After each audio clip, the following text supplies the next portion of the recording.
Well, hello, hello. Welcome to an early edition of The Cult. Now, last night, for those of you who missed my late night stream, you'll notice I am dressed in academic garb because last night I feel like we decided that that as long as I'm covering higher education related things, I should be able to wear my very expensive hat. And then someone on Twitter asked me, they're like, Carlin, what about your hood? And I was like, I think I do still have my hood in my closet somewhere. And so I found my hood. And if you guys have never seen a PhD hood, it actually goes all the way down my back. You can kind of see the flowing garment behind me. And then I was like, maybe I should just wear the whole cap and gown. But like, let me tell you guys what, like I do have the robe, but the robe is really heavy and it's really hot and it has like these velvety sleeves and it's so effing hot in my office that I was like, I'm not wearing my robe. That's not going to happen. Like the hat and the hood should be able to convey the gravitas of my authority on these situations. But guys, we're going to jump right into it because it looks like any minute now, Columbia University students are going to be doing a press conference and we're kind of just waiting for the live stream to get started. And it looks like it may have just started. So we're basically busting. Oh no, we're still waiting for them apparently. All right, fine, whatever. But I'll have this on the screen. Basically, I'm going live an hour early because why is my computer running so slow? Why is it lagging? What is going on? Probably because I have about 8,000 windows open and I just need to close some of them. Anyway, we're basically waiting right now for Columbia University students to have a press conference. So the reason that I went live a little earlier is I noticed that there was going to be a press conference and I wanted to make sure we covered it live. And so no, I don't actually think this is the problem. I don't think this is the problem at all, but thank you. It's not my okay. Everyone needs to stop providing. I know you guys are trying to help me by providing helpful advice, but the thing is, when you guys are not actually here, the helpful advice is more just annoying because you're just shooting in the dark. You don't actually know what the problem is. And so I know people are trying to be helpful, but it needs to stop. It needs to stop. I just need to close some stuff down on my computer. I think I probably need to restart my computer. But anyway, this should take care of itself once the stream actually gets started. Can't shut that down. That is my streaming window. Can't do that. Thank you, Sin. You like my professor garb? I thought it was appropriate. I never get to wear this stuff. I only got to wear this stuff on like one day. And then I kind of had an inkling that maybe I'll go be a college professor and I get to wear it every year for graduation. And then I realized that I would never actually work at a college because all colleges suck and are leftist. And so I basically just have this stuff sitting in my closet. And so I was like, well, why not bust it out? Why not get some use of it, you know? You know, we're doing academic-y stuff, so it's kind of nice to be able to this is basically the reason I got my PhD. You guys understand that, right? I just wanted to wear a funny hat and have a big hood that someone had to put over my head in a ceremony. That was the only reason I got a PhD. And now we're covering higher ed, so this is perfect. All right, we're just still waiting for the Columbia University students to get their shit together and start the dang press conference. And I'm just shutting down some windows in the meantime, and hopefully that'll make things run a little bit smoother. I just shut down some windows. How's everyone doing today? Please do make sure to mount the like button for me. I'm going to be doing, guys, basically as long as this stuff... Oh, it looks like they're starting. As long as this stuff is going on, my plan is to be covering the college stuff because I think it's the most interesting thing. So subscribe if you are not subscribed already. Come hang out with us. I will explain the language of the left to you guys like no one else on the internet will. I will give you guys insight no one else will give you. And we'll see what's happening live, and we deal only in primary source receipts, like stuff like this, like a press conference. So this is going to be your best place for coverage about the college protests. I guarantee it. I'm going to give you a hinged into reality perspective of what is going on. No adhering to a political narrative on either side. I'm not on the right. I'm not on the left. I care about what the truth is. And so that's what we're going to do. So guys, mount the like button. Please make sure you are subscribed on whatever platform you're watching on. And we are essentially just waiting for this. This is live. So I don't know what's going to happen. You don't know what's going to happen. But we are waiting for this press conference to get started, and then maybe we'll just watch the ongoing coverage from there, and we'll just we'll see. We'll see. Special announcement, there is not going to be an episode of Nothing Remotely Controversial tonight because Joshua has a doctor's appointment that he has to go to, and he thinks he's not going to be up to it. So he's fine. Everything is fine. I'm just saying that we're canceling the show tonight so we can maybe even watch live coverage for a while. Yes, as I mentioned earlier, there's something going on with my computer, and that is causing a lag. I'm trying to fix it. Thank you for pointing it out again. Appreciate it. All right.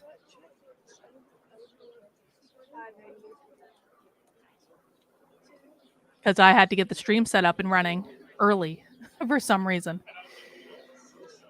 Since I wasn't planning on going live until 5 o'clock.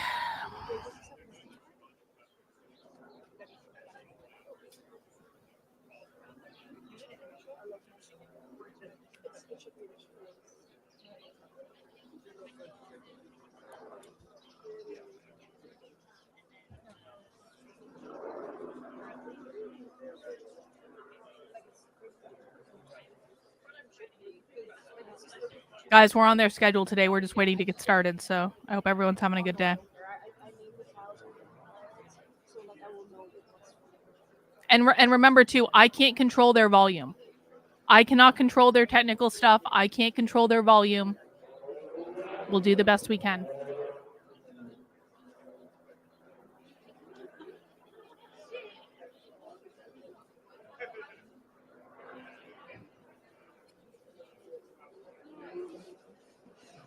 Thank you, Human Centipede.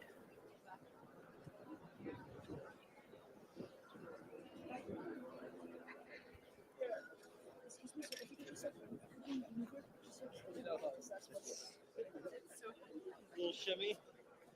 Like the shimmy. Yeah. Might need to get closer. No. Might need to bend down. Yeah, maybe some of you can go on. A little hungry. Like my lunch of Songs that are catchy. If you don't know why they're protesting, then you need to go back and watch other things and catch up, because I'm not going to be going over that again. We've been streaming about it for several days. So if you guys don't know why they're protesting, I don't mean to be a dick about this, but I'm not doing an overview of something I've been covering for a week. There's an archive of videos on my channel. You guys can go back and watch them. In my shot, but you're not in my shot. But if you're not in my shot, I'm in their shot, and then it's a domino effect of us being in each other's shots. You gotta step back. Why is the right so adverse to protesting? Because the right is lazy. Is the easy answer. No, you should have brought one. The right is lazy. They expect everyone to do everything for them. All they want to do is complain. They believe they have convinced themselves that the left is mentally ill, and that's why they protest, even though there is no evidence to support that leftist strategies are mentally ill, because they work over and over and over again. The left works so much harder than the right. It's not even funny. And so that's why the right doesn't protest, because they've convinced themselves that the left is mentally ill, and they don't want to be mentally ill, and so they can't do the things the left is doing, even if it means that they lose. And they're lazy. Exactly, Sin. And they're lazy. Thank you, Murphy's Pool. Yeah, maybe we'll talk about the fact that all the people who said I was wrong when I said the left was going to be protesting in Florida, Chris Rufo said, Carlin, don't you know we passed a law in Florida saying that the right can hit the left with their car if they're protesting in the streets? The left isn't going to dare protest in Florida. I had all these people shitting on my prediction that the left was going to be protesting in Florida. Well, guess what? The left is now protesting in Florida, mother effers. Is that okay with you guys? Yeah. Does that work? Literally, there are leftist protests in Florida right now. So, $2, please. I predicted that back in September, that it was going to be Florida specifically. Yes, Radical Moderate, this is live right now. This is why we're waiting instead of fast forwarding.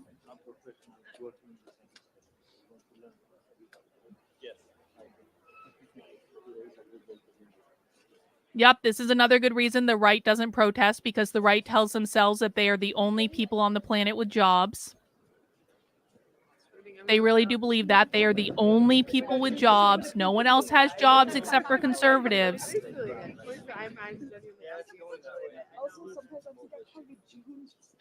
I do look rather dignified in this academic garb. I have to say, I wasn't expecting this to actually work out so well. This might become an everyday thing. Maybe I'll wear this for all streams moving forward. Does this give me more credibility if I'm dressed like a scholar? Will people listen to me more if I wear this on stream? Thank you, Maria. I appreciate it. I'm seriously considering this. I feel like I look dignified. Maybe not, but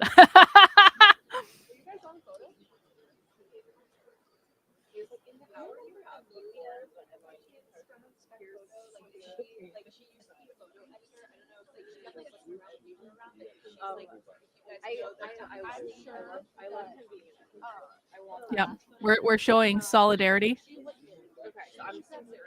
I wish you guys could see the back of my hood. It's purple. Here. Can I even take off my hood? I can't. I can't because it's connected to, like, my headphones are connected. But let me show you the back of my hood. It's purple. It's purple and yellow. Anyway, now it's all futzed up. Now it's all futzed up. No, Kat, it is absolutely because they're lazy. I love it when conservatives come in and say, it's not because we're lazy. We just make every possible excuse to not do it.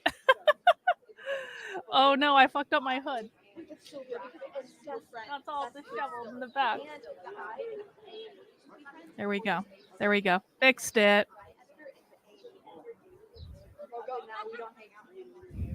Yeah, I got into an argument with a conservative today on Twitter who was like commenting on the piles of chairs. And they were like, look, they're already delivering the pallets of bricks. And everyone was like, those aren't bricks. And then the conservative was like, well, what are they then? And I commented, I was like, they're chairs, moron. Graduation is coming up. My hood is all fucked up now. Hang on. I've got to fix my hood. Ah, uncomfortable. It's like, oh no, it came unclipped. That's why. Goddamn hood came unclipped. Hang on. That's why it's all fucked up. Where's the clippy clip? See, these things are so big, you have to have a little string in the back to hold it together. And no, it came undone again. Hang on, I'm gonna unhook my headphones and do this proper. I can't hear anything, but you guys can hear. And that's actually what's important, is that you guys can hear me. Yeah, so I got into an argument with a conservative today, and I tried to explain to them, those are piles of chairs for graduation, moron. And they were like, I don't believe you. I don't believe those are piles of chairs for graduation. I'm like, well, do you have a better explanation? They were like, they're bricks. I'm like, yo. Hey guys, is it possible Yo, come on. All right. All right. All right. Hang on. There we go. We're getting it back together. We're getting it together. So this is what happens when okay, looks like they're about to get started. Good timing. Need to get my headphones plugged in. We don't have anything to. Do you want it back there? What's that? Yeah, if there's a way to connect it to the mic stand, I just don't. There we go. I showed your super chat bot. Oh, I didn't see that. Thank you. I was too busy adjusting my garb, my academic garb.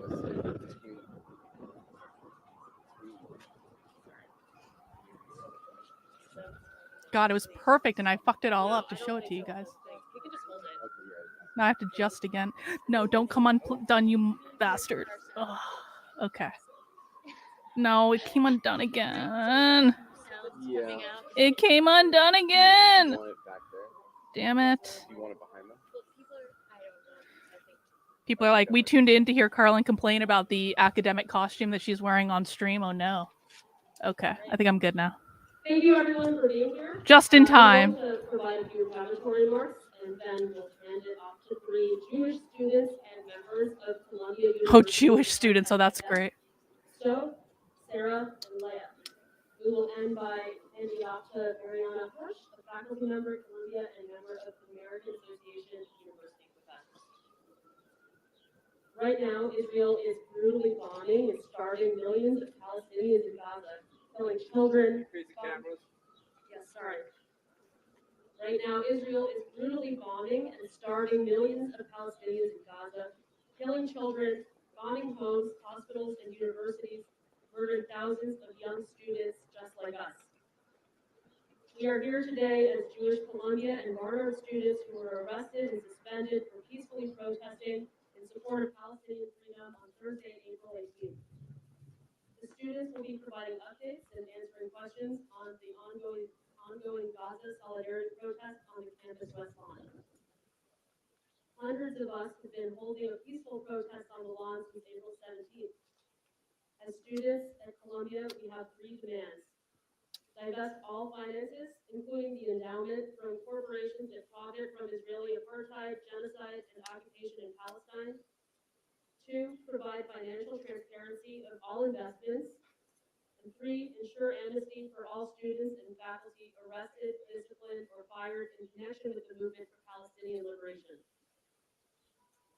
Last night, on Monday, April 22nd, Jewish students at Columbia participating in the Gaza Solidarity protest held a Passover Seder on the central campus West Lawn. We gathered to share a meal, pray, sing, and tell stories in observance of Passover, the Jewish holiday commemorating freedom from oppression. Students held signs that said, That's Pesach true, by means the way. I saw solidarity footage and of it. liberation, and Jews for a free Palestine, reading from a special Haggadah written in solidarity with Palestinians in Gaza. The students have much more to say than I do. I'm one of them, but they have Well, more to they say don't than have that, I do. Molly, so I'm sorry, but nothing I So can do I will about now that. hand the mic to our first speaker, So, a Jewish student at Barnard. The hell? Did it just freeze? Make their remarks. Yeah, they do not have closed captions, guys, so I can't do anything about that.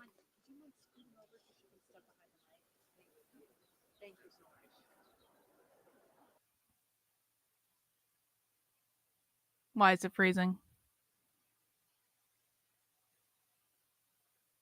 Oh, come on. Seriously? I stand here, we stand here before you today to speak to our truth Seriously? as Jewish students alongside our Palestinian. Seriously?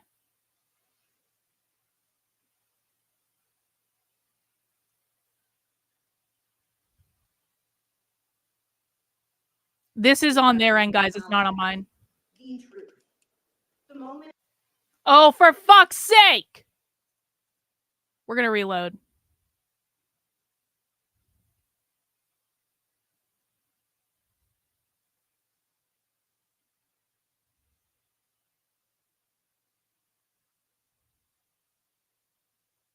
Of the reality of Jewish life by portraying the Jewish people as a monolith and erasing the stories of the thousands of us fighting for a free Palestine.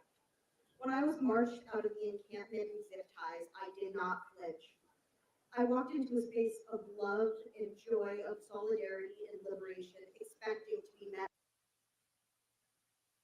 with violence by the institution I call home, simply because I cannot and could not stand to be complicit in our university's ongoing support for Israel's genocidal campaign. There are no universities left in Gaza, so we chose to reclaim our university for the people of Palestine. We did so in the spirit of Rafat al-Arir, who reposted one of our protests just days before his slaughter.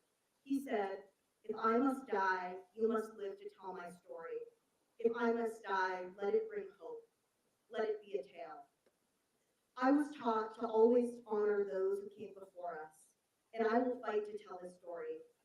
Today marks 200 days since the beginning of Israel's genocidal campaign against the Palestinian people. When I linked arms with my peers, watching the riot police swarm us, singing, "Where you go, I will go, my friend, because your people are my people, our struggles alive." I remembered my bat mitzvah speech about God giving our people the 10 Commandments on Mount Sinai. I asked, will you hear my message? Will you hear God's message? And I ask this to each and every one of you. Will you hear our message of solidarity as we enter the 200th day? Will you listen when I tell you that my Judaism is one of tikkun olam, preparing the world? Will you listen when I tell you to listen to those who represent our movement and those who stand in solidarity with it? Will you see our shared commitments to value all identities, all stories, and fight all forms of bigotry and hatred? Will you listen to our truth or the truth of those who call us kakos, Judenrat, and dishonor our ancestors? Will you listen to the truth of those in Gaza, those who we fight for? Will you let Rafat's story be a tale? I speak to you during Passover, reminded of the legacy and bravery of our people against insurmountable odds, as well as the bigotry and violence we and our peers have faced, to tell you my story. I entered the Gaza Solidarity Encampment with my friends, peers, and allies and became a student and a teacher. On the first day of the encampment, I hung the banners I painted painstakingly for weeks. I shared meals with my friends, read messages from my loved ones, listened to a Columbia professor teach me about the anti-apartheid movement, taught my peers about the meanings behind my prayers, and basked in the love of my community. While so many members of my Jewish community attempt to I vilify can't me do and anything about dismiss their my sound, state of guys. I apartheid, have the sound as I high will as it can feel go. So I'm community very with my sorry if you friends can't hear inside it. this camp. I We recommend built a headphones. community. I can hear And it just as we built fine. it, we committed You to need to turn fighting the all volume up on forms your of personal oppression together, computer. knowing I that can't fix anti-Semitism, their technology Islamophobia, and issues. racism, in particular racism against Arabs and Palestinians, are all cut from the same cloth. I asked the White House, Jewish members of Congress, and all those who speak on behalf of Jewish safety and the Jewish people to listen and hear our message, to hear the guidelines of our community. Come see our camp. Come to a Shabbat. Come break bread with us, or this week break some matzah. Thank you. Before you go, were you suspended from campus, and what were you actually arrested for? Yes, so I was suspended from campus 3 hours before my arrest, along with two others of my peers, Okay. because I've been a vocal Jewish. I'm pausing it.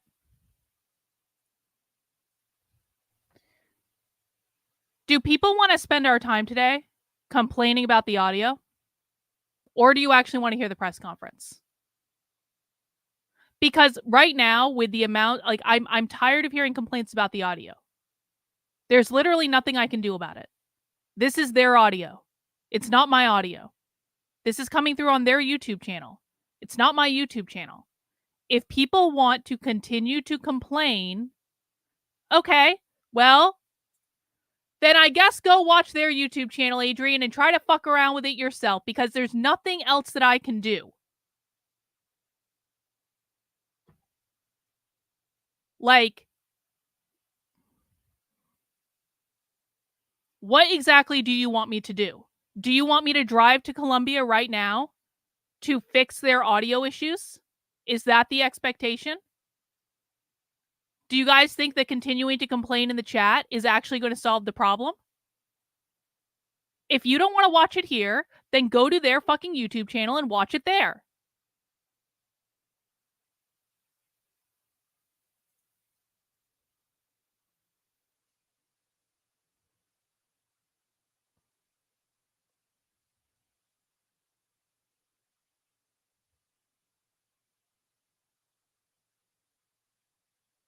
More proud to be Jewish, and more in line with the values of my faith than when I was being taken out of Columbia's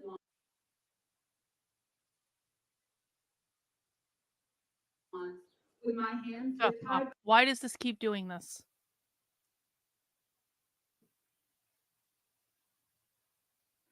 You know what I might do? I might go onto Twitter. To divest from genocide, apartheid, and occupation in Palestine. I'm going to go onto their live. I walked in the path of my Jewish ancestors, like my great-grandfather, who was part of the 1905 Russian Revolution. Like other Jews under the Tsarist regime, he was confined to the Pale of Settlement and experienced the constant. I'm looking up their Twitter account because they usually live stream on there. Of pogrom, And hopefully we will just be able to watch it on their Twitter account. He risked his life to fight for a better world. I cannot, in good faith, honor his memory and ignore the checkpoints, the bombs, and the settler violence that Palestinians are subject to every single day. All right, we are switching over the stream to their Twitter account.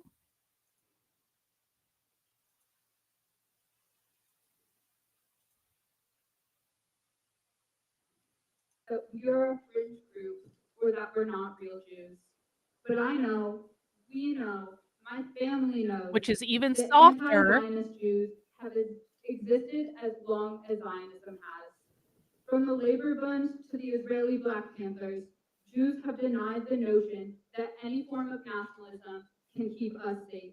Now what I'm We doing continually is had to turning my defend our microphone religious volume all the identity, way down. even when I don't there's even a know long if you can hear tradition me. I behind can't us. hear myself. So We stand here before you to say clearly that this is a distraction. More than 30,000 Palestinians are dead and 85% of the population of Gaza displaced. Our university profits off of this genocide, and as Jews, we will continue to fight until Columbia divests. Thank you. Sarah, what's your last name? Boris, Bourus. All right, thanks everyone. So our next speaker is Leah, Lea, and I misspoke before, they were suspended but not arrested. They're going to come speak to us. if you've watched any of my socialist content, you know that this is how socialists do presentations. This is just the way they do it. Every presentation is like this. When I, as an Iranian Jewish daughter of 3 generations of genocide survivors, stand shoulder to shoulder with my Palestinian peers, chanting, it is because I feel their struggle in the struggle of my ancestors. I'm risking my livelihood, my status in this country, and the respect and support of my family to fight for Palestine because I know, based on my entire upbringing and my education, that this is the justice my ancestors were calling for, the justice their struggles have necessitated. I've spent my entire life reckoning with the trauma that has been passed down through my ancestry. I've spent my entire life, but all I know is that the answer to generational trauma is not the subjugation and dehumanization of another traumatized people in our name. I see the trauma of Palestinians mirrored in my own family's experiences, recognizing it as part of the same exact system. I see that the same pain that we are witnessing now is not the fault of any of us. Witnessing the trauma of Palestinians is excruciating, especially when recognizing how our own families have been complicit in perpetuating a distorted narrative and revisionist history whereby Palestinians are made to be our aggressors because they have been subjugated to the same repression that our Jewish ancestors have been for generations. There is so much deep-seated grief in Jewish communities, but we cannot allow the slaughter of another people as a result of this generational trauma. This is not a game to us. It is the most serious matter. When people label us a blind, violent mob, when people call us capos, when they say that we will be on the last train to Auschwitz, it means dividing me, ripping me from my identity. It means reducing Judaism down to some rich guy's political agenda. It means telling me that my existence is inherently isolating when I cannot and refuse to ignore the legacy of my ancestry, and neither will my Palestinian brothers and sisters. I urge you to see my experience. No matter how hard the president's PR campaign and the state of Israel tries to pretend, I am the Jewish future. As someone who was taught to love the state of Israel from my birth, this is what unlearning generational trauma looks like. I am an inconvenience to the PR campaign that is the state of Israel. Allowing ourselves to envision alternative Jewish futures is terrifying, but it is the only option. I will not let my Jewish community stay silent in the face of this point in our history. Dehumanization, exile, and genocide have no religion, have no race, and have no logic. I have woken up to the urgency, and I believe that all Jews everywhere must do the same. Palestinian solidarity is inevitable and necessary to salvage life, to preserve culture, to uphold generations, and to put an end to this excruciating generational trauma where every side loses. More than 15 Jewish students were arrested, suspended, and evicted as punishment for protesting on their own campus, for singing songs of love and liberation, for Columbia's divestment in a free Palestine. We, as Jewish students, have willingly and proudly put everything we have on the line because our vision is unclouded. We understand the immense and profound interconnectedness of it all, of us all. We grasp with unwavering clarity that the only possible Jewish future lies in unmoving solidarity with Palestine.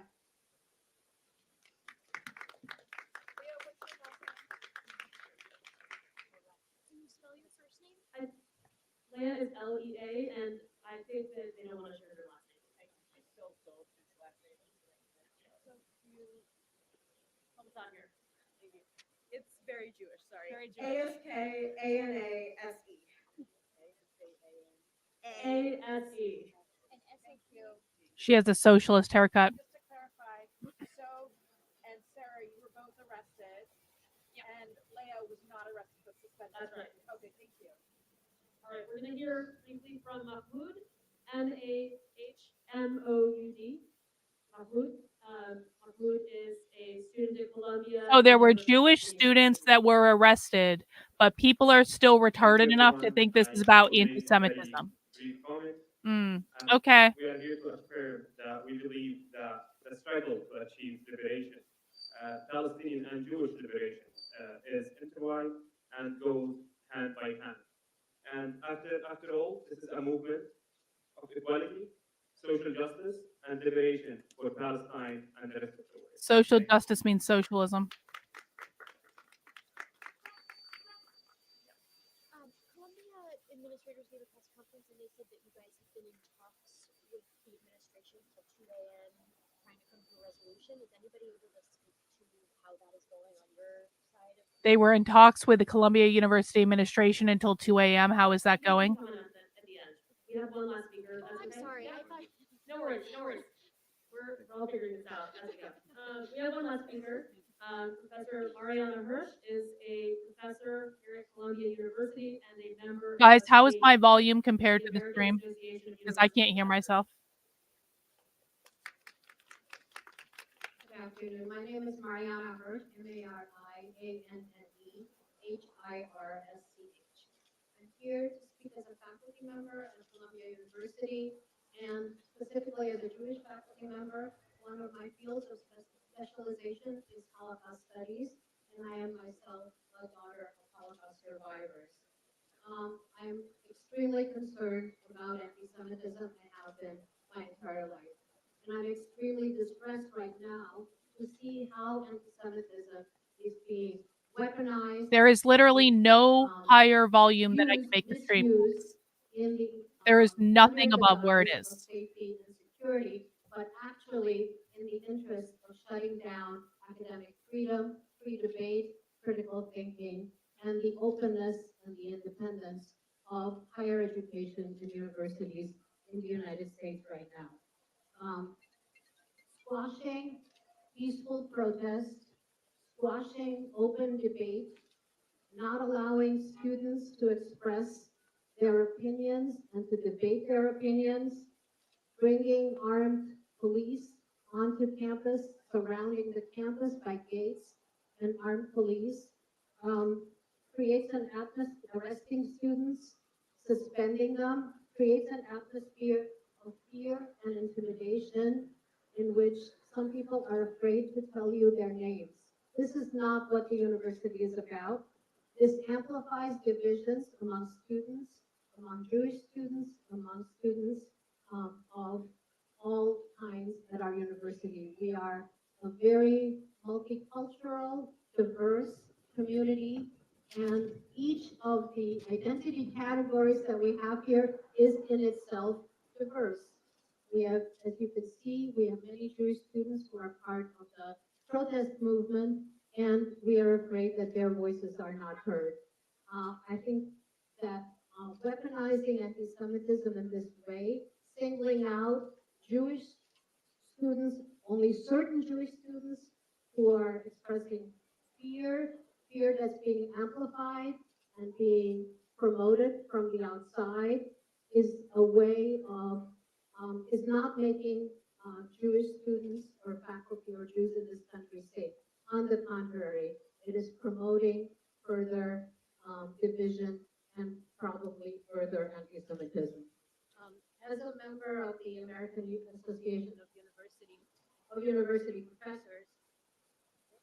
She already did the other day. The declaration that we all adopted yesterday, the AAUP chapters at Barnard and Columbia. We condemn in the strongest possible terms the administration's suspension of students engaged in peaceful protests and their arrest by the New York City Police Department. These acts violate the letter and the spirit of the university statutes, shared governance, students' rights, and the university's absolute obligation to defend students' freedom of speech and to ensure their safety. We demand that What have all you learned Barnard from College watching and this? Columbia Anything? University suspensions and charges be dismissed immediately and expunged from the students' records, and that all rights and privileges be restored to them immediately. Last, we demand that no disciplinary action be taken against any student protesters without due process, and that no police be permitted on campus without serious Because if you haven't consequences learned and the anything, then you're the executive ones committee that's of the cringe, bro. university senate. And I hope you please get let's that. not forget that this is a movement that's a political movement. It criticizes the state of Israel. It is not directed against an identity, which is Jewishness, or a faith, which is Jewishness. It is directed at a state. We cannot be a sustainable educational institution if we're not allowed to criticize states, including our own state. Thank you. They're asking questions. I can barely hear them. I'll repeat. As an academic who has studied Judaism and made this part of your career, do you observe what is going on campus? Do you see anti-Semitism Do there? you As people have do you see anti-Semitism, or do you Well, it's not? not a yes or no question. There are certainly some incidents that I would call anti-Semitic, but there are many racist incidents on campus. There are sexist, there are homophobic incidents on campus. There's all sorts. Unfortunately, we're in a country that has a lot of bias, and children learn bias in school. So that bias exists. What I'm seeing on campus is also a lot of incidents that are anti-Muslim, anti-Palestinian, and I don't think we've paid attention to that. That's what I meant by singling out one group or one part of the group. Professor, sorry, I have a question.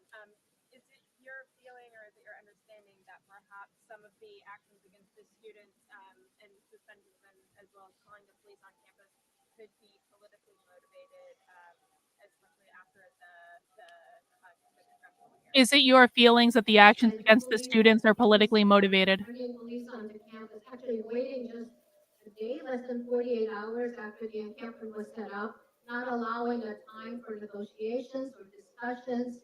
I'm old enough to have been part of other student movements, including the anti-Vietnam, anti-war Vietnam movement, and as a faculty member, the anti-apartheid struggles.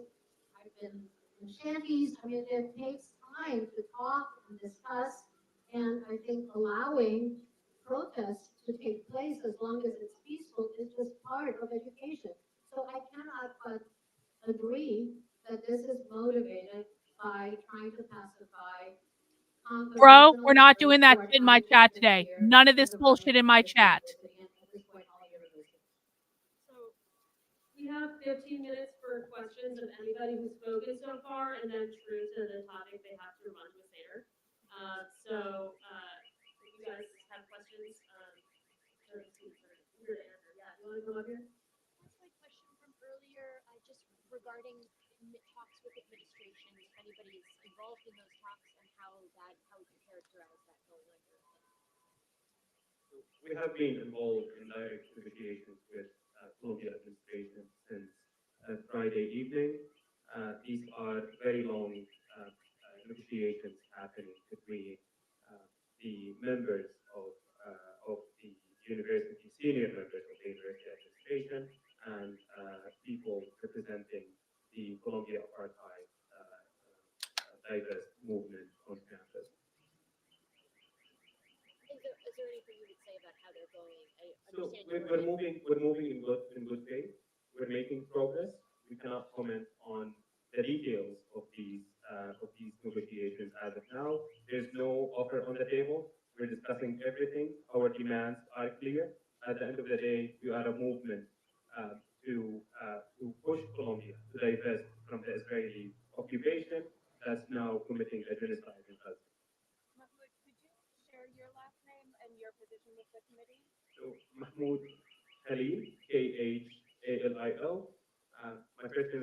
Mulna Muhammad because yesterday a few media outlets got it as Muhammad. Can you spell your the first name? Mahmoud. And you're affiliated with the So I'm the lead negotiator with members of the Quad Columbia University of Forsyth, The Columbia students. the Columbia Students Conference. Or sorry, graduate or undergrad? Yeah.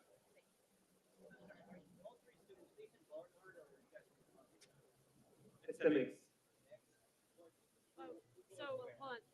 The three students are Barnard students. I also am a Columbia student here. I'm a Columbia student who is Jewish and was arrested. Yes, correct. Yeah. So on that note, for the Barnard students, I understand that the college president has offered to lift the interim suspensions in exchange for following the Barnard rules, including presumably no longer. Barnard has offered to lift the suspensions if they follow the rules. And what's your response to that offer on the table? So I did lose my housing. Cringe, I was bro. outside of Cringe my dorm comment. back when I got the notice, so I was not able to return or get my things. I had to immediately find a place to stay. Oh I wow, am they not kicked him out of allowed housing. in any dining halls as well, because according to the email, I'm considered disruptive to the safety and community of campus because of my arrest. Quick follow-up. You said you had lost access to dining hall. Did you pay for a meal plan by any chance? I did pay for a meal plan. And how much was it?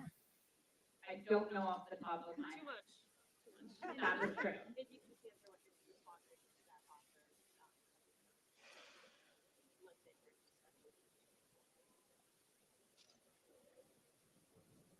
We are carefully considering the offer and debating what our next steps will be. All of these suspended students are in communication together, and we firmly believe that we must act as a unified group.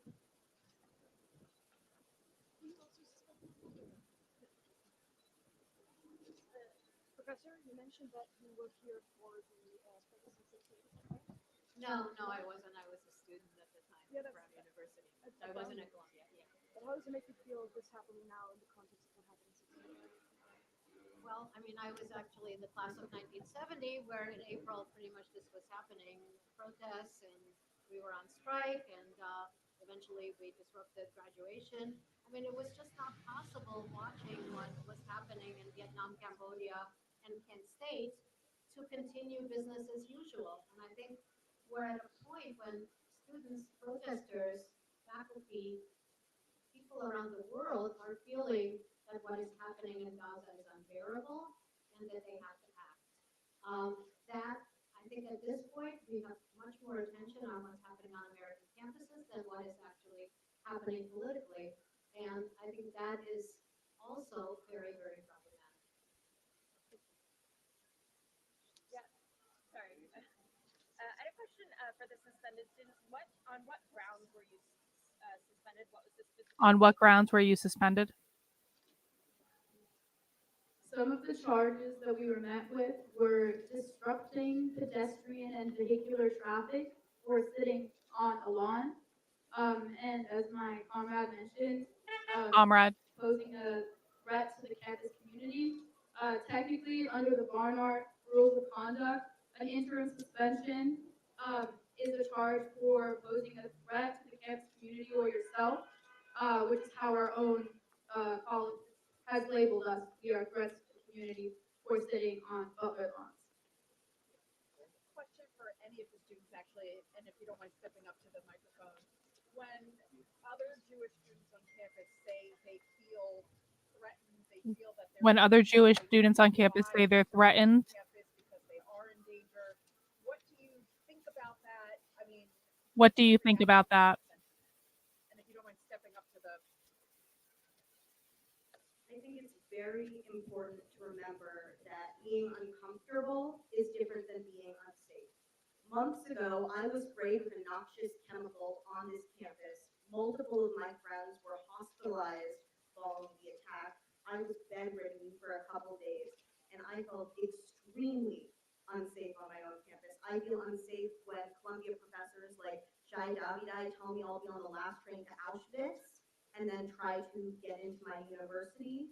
And I think I empathize with individuals who feel uncomfortable with certain rhetoric, but I remind you that we live in a country and we go to attend a university that extremely values They've been saying this. open dialogue I don't and know the rhetoric, and I details. would encourage everyone to listen to a variety of perspectives and to analyze what it means to not like something or disagree with something versus to actively be in a position of being unsafe.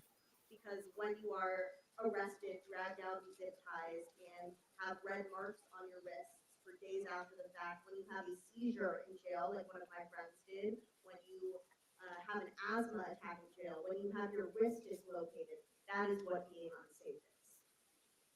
She just mentioned the Jewish professor from yesterday said he made her feel unsafe. You mentioned some slurs that I'm hesitant to repeat myself that have been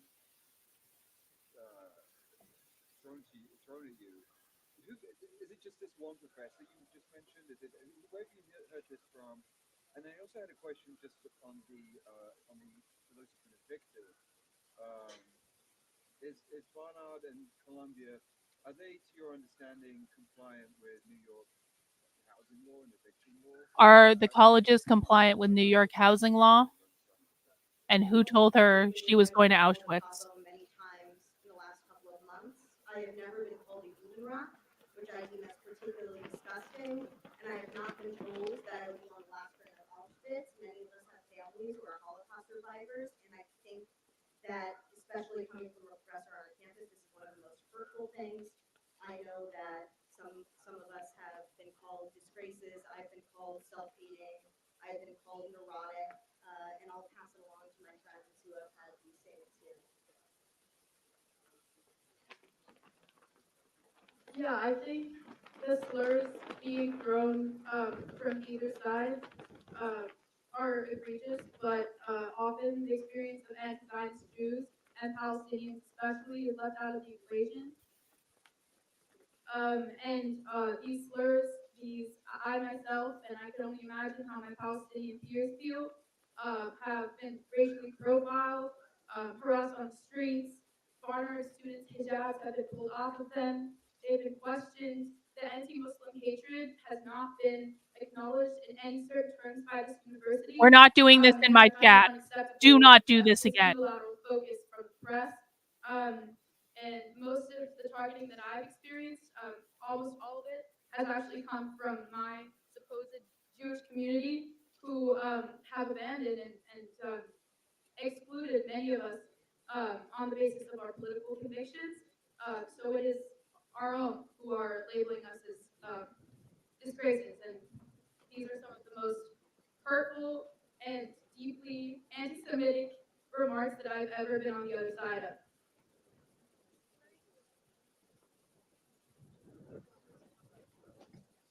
So on eviction, the answer is we do believe that many of the evictions have not been legal. Certainly for previous eviction notices that went You out are not less than allowed to 24 say hours stupid shit prior in to my all of chat this. that I find Some of personally them offensive. went to No. students in graduate student housing, which are like normal apartments that are covered by There very is no order owning the libs protection in my systems. fucking chat. Grow up. Very different eviction protections. And so those certainly we believe to be illegal. We're consulting with lawyers about all of the evictions, and we'll see how it unfolds. But we believe that Columbia's done many illegal things, if not say unscrupulous things, in the last week. And I also want to briefly say something about the slurs. I think it's really important to remember that we're all here in support of our Palestinian siblings and talk about the genocide in Gaza. Slurs are disturbing, but ultimately this is a distraction from what's most important, which is that people are dying every single day. And I think I and many of the other Jewish students here are disturbed that the media is so much more eager to talk about the experience of Jewish students than the experience of first Palestinian students, and second, the experience of people in Gaza who are dying. And we're putting ourselves at risk because we want you to focus on that, and to focus on Columbia's culpability in that. So we would welcome more questions about the experience of Palestinians on this campus as well. This is not ultimately about the Jewish experience. Sorry, could you say your name and spell it for us, please? Sarah, Sarah, multiple Sarahs. Are there any That Palestinians? question is, I agree with, it's a good question. And if anyone wants to, Are there any Palestinian students here who want to speak about We have a number of Palestinian students here. I don't know if they're comfortable speaking right now, so. So as a Palestinian student at Columbia, I too did not feel safe for the past 6 months. And that was as a direct result of Colombia's one-sided statements and inaction to any of our concerns. We've been called names, whether about us being Palestinians, about us being Arabs, about us just being pro-Palestine. What we're facing here is anti-Palestinian hate that's taking multiple forms, whether it is Islamophobia, racism, anti-Semitism, and all. Yet Colombia has not acknowledged this pain, the pain of the Palestinian community at Colombia, that are calling for the end of the genocide in Gaza. I know that some students may have contingent like livelihood in the United States. Perhaps your visa depends on your being a student. So can you talk about some of the risks that Palestinian students and other international students take in speaking out and being vocal on this? Of course, I'm here on an F1 visa. That's why for the past 6 months, I barely appeared on media, even when it comes to the. That's why I'm not suspended, by the way, because I did not participate, fearing that I will be arrested and ultimately deported from this country. And this is why a lot of the Palestinian students here, they feel very uncomfortable, very uncomfortable participating and protesting the genocide of their people. That's why we are very grateful for everyone on campus for protesting on our behalf. And what would happen to you if you were deported? I will live.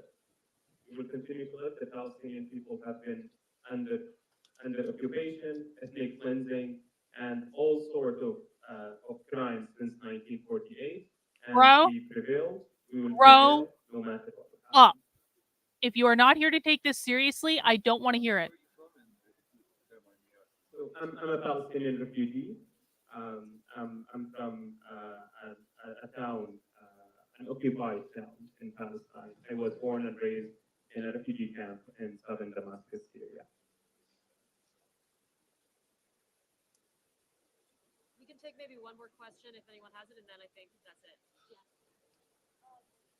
Exactly.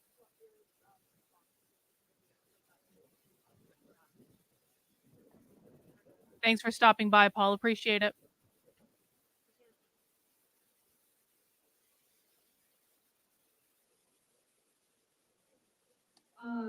Well, there has been a professor, the professor that called us Udenrot and Kapos, Shai Davidai, who, as Manoush Shafiq said, He's doing nothing illegal. her testimony in You want Congress people that he arrested did for not doing live up nothing to illegal for saying complaint. words you don't like. And the university Jesus has done very Christ, the little people in my except chat today. for barring him from entering campus the other day. That shows that they know that he is a threat to students, that he is putting students in danger, and yet he remains teaching at this university. And yet we're sitting on a lawn the other day. We were suspended. We were arrested.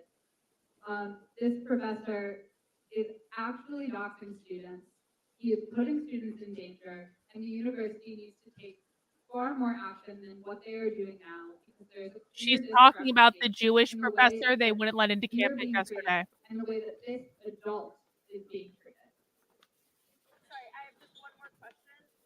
What are you all in communication with other groups on other? You're telling me protest is illegal now. Get a fucking grip. Jesus Recently, Christ. I had the privilege and the pleasure to speak to over 200 of my colleagues across various campuses, and we all discussed what the future of this movement would look like. We compare demands, we compare the repressive environments, and we all shared a similar sentiment that we would not stop, we will not rest until our universities divested from genocide, divested from apartheid, divested from occupation. We all share the same scarf, and we all understand that the youth will lead this movement. We are the next generation, and we do not stand for hatred, we do not stand for bigotry, we do not stand for violence. And as a Jewish student, and the Jewish groups I've been communicating with, we do not stand for this in our name. Thank you all very much. Thanks, guys. So that's it. If anybody needs any kind of follow-up information, come talk to me and I can connect you with people. But thank you so much for your time. Thank you. Provably false, Steve. Provably false. All right. We're going to see if anything else happens, but I'm just going to mute the volume for a second because, to be quite frank, I am really disgusted and really aggravated with the chats that I've seen coming in. And I'm going to tell you why. Because I have been seeing conservatives for the past several days saying that college students should be arrested for protesting. People who are saying that the students who were arrested were doing something illegal are lying. That is not true. That protesting, sitting on a lawn, is not illegal. And it is a really, really shitty look. It is a bad fucking look. Apparently they've stopped the live stream now. I don't know if they're going to go live again. It is a bad goddamn look for conservatives to be screaming about college students being arrested for protesting. Have you guys lost your fucking insanity? Like, lost your fucking minds? Do not ever tell me that you defend the Constitution if you are literally making the argument that someone should be arrested for protesting. You look like a bunch of fucking fascists. And the amount of times that I had to tell people in the chat to cut the shit when we should have been listening to the goddamn press conference, I'm really aggravated right now. I am really aggravated at all of you. And I know it wasn't everyone, but it was enough people that I'm looking at this. I'm like, why am I even on these people's sides? That's honestly how I feel right now. That is how I feel. The entire conservative right is arguing that the First Amendment should not apply to these students. I'm sorry, guys. That's not the way it fucking works. And I don't know where everyone got the idea that all of a sudden we should be able to ban speech that we don't agree with. Then what the fuck are you doing here?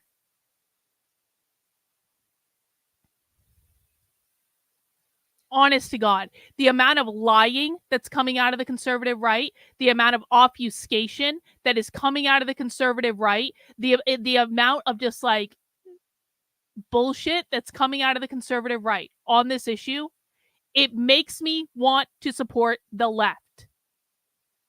This is the point in which conservatives have driven me to. It makes me want to support the left.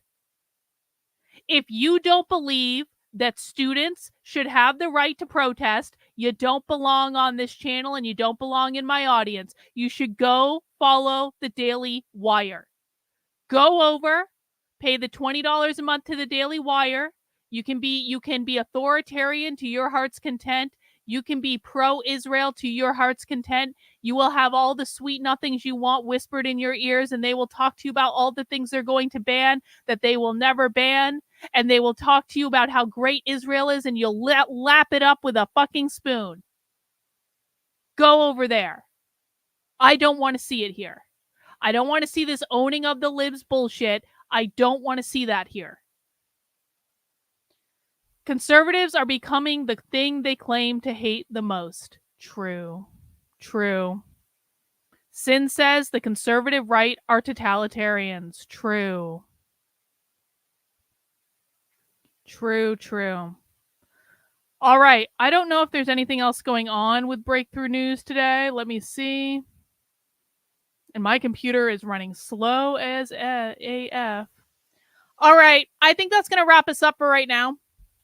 I know I'm supposed to go live for the normal show at 5, but I guess this was the show, and it was kind of a shitty show, if I'm honest about it. I'm not really happy with the show today. We could barely hear them. That was an audio issue on their part. It wasn't on mine. There wasn't really anything groundbreaking, except that, Brian, I have explained this like 9 ways from Sunday, bro. I've explained. Can someone please explain to Brian? Hang on, I need to fix my volume. I need to disconnect from the thing. I need to fix my volume so I can actually hear myself, because I couldn't actually hear myself for that entire thing. And if I just blew your ears out, I'm sorry, but I could not hear myself because I had to change my volume to be able to fix the volume on the browser so that people could actually hear it. Can someone please explain to Brian why a significant portion of the LGBTQ community is aligned with Palestinian protests?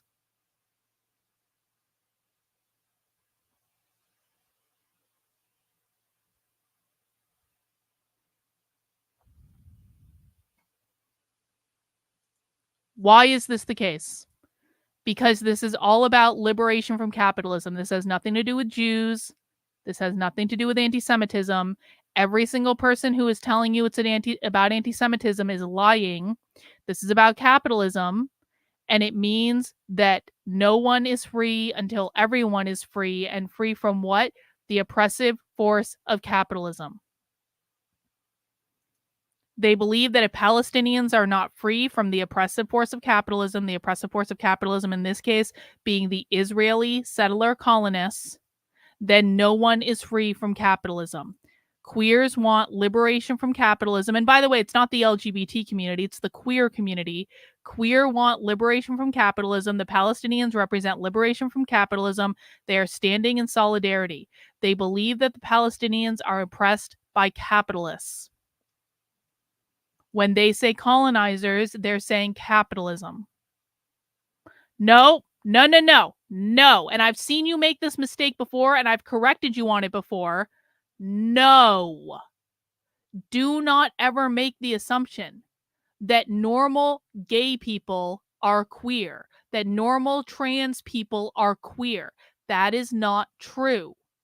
You do not need to be gay to be queer. You do not need to be trans to be queer. And it is absolutely false to say that a significant portion of LGBT are queer. That is a conservative bullshit talking point that is not grounded in anything other than conservatives wanting to hate gay people and trans people.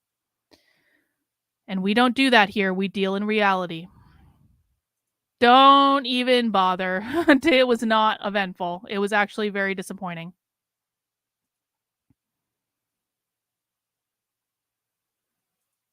Queer Marxists are standing against the capitalist oppressor, in this case, Israel.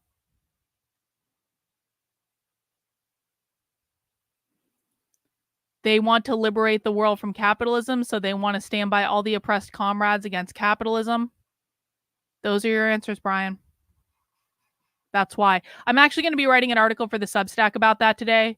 I was hoping to do it earlier. I didn't realize I would have to go live early. So I'm going to go write that article now. Guys, if you have not yet subscribed to my Substack and you want to know, actually, that's not even a current version of the Substack. Hang on. If you want to know, if you want more information about why queers are aligned with like the whole Queers for Palestine thing, we're not free until everyone is free thing, make sure you subscribe to the Substack. I will be doing a write-up on that today. Also, we will be doing Spy Stream tomorrow. So I think I'm just going to cut the stream here, guys, because we watched the press conference. It kind of sucked. If you've got something else to do, I wouldn't recommend going back to watch it. It was pretty uneventful. I thought there was going to be more to the stream. It is what it is. I might stream a little bit later because Joshua and I are not going to do the show tonight because Joshua has an appointment he has to go to. And so nothing is wrong. He's fine. It's just he has an appointment he has to go to. And so we're not going to be doing the show tonight. So I may stream a little bit later, especially if there's anything else happening. But what I will tell you guys is Ingrid, sadly, there's not going to be a Zoom tomorrow. Although I would like to hear what's going on. And I won't say where you are, but I know where you are, and you know I know where you are. I wouldn't like to hear what's going on, but sadly, tomorrow we're going to be doing a spy stream. We're going to be doing spy stream tomorrow and Thursday, starting at around 11:30-ish, going to around 4 p.m.-ish. And it's going to be a taxpayer-funded queer liberation training that we got into. This is a live training. And so we will be doing that instead. I apologize for any inconvenience with the community Zoom. It just was scheduled over it. If you are a supporter on my Substack, a supporter on my locals, a Twitter subscriber, or a YouTube channel member, you will be, or a Patreon supporter, you will be getting an email with the credentials to get into Spy Stream. That's going to come out tomorrow. So you will be getting that email. If you don't find the email, then what you need to do before Spy Stream tomorrow, and again, if you don't have it by around 11:30 in the morning, and it should be coming out earlier, but if you don't have it by then, what you need to do is go to whatever platform that you are a member of and find the details, because this is a supporter only spy stream. Anytime I do spy stream, it is just like it's a live infiltration. We're going into a live woke training so you can see what they say when you're not around. And so that we're going to be doing again tomorrow and Thursday, starting around 11:30 Eastern time, running till around 4 p.m. Eastern time. Yes, bot. Again, the people who will be invited to Spy Stream are Substack supporters, local supporters, Twitter subscribers, YouTube channel members, Patreon supporters. That's who's invited. If you're not a supporter on any of those platforms and you want to come, pick out a platform. My preference would be Substack. Join it, and you will get the credential emails tomorrow. So I may do a stream later. I may not. We'll have to see. But that's going to wrap us up for today. I'm going to go take this stupid academic stuff off now and go do some work.